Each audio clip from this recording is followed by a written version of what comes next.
Mwari vari kumusoro kudenga. Tauya pamberi penyu tine shungu mumoyo.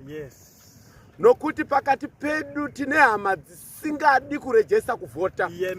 Dzinoti kuvhota nekusaivhota zvakangofanana. Mwari ko kudya nokusaidya zvingafanana here? Kugeza nokusaigeza zvingafanana here? Kudzidza nokusaidzidza zvingafanana here? Mwari tine shungu mumoyo medu.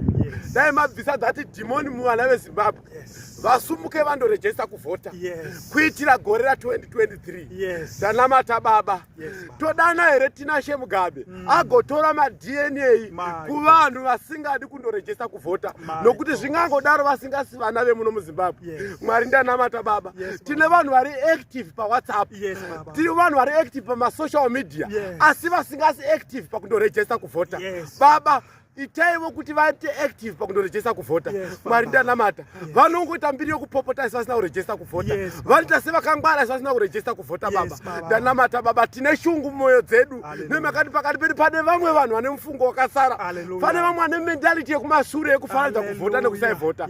Mwari ndanamata, Mwari kune vachanzwa munamato uyu, Mwari vasuvhurai mwoyo vandosumuka vandorejesta vandotarira mazita avo kuti ari mere. Ndinofara kuti T1 wandinaye pano wataura akati iye nemukadzi wako vakatopedza kurejesta vakandotarisa mazita avo. Nenivo namamesi takabvayo tikandotarisa mazita edu ariko tamirira kuzovhota. Mwari ndanamata Baba, tazvirereka pamberi penyu Baba.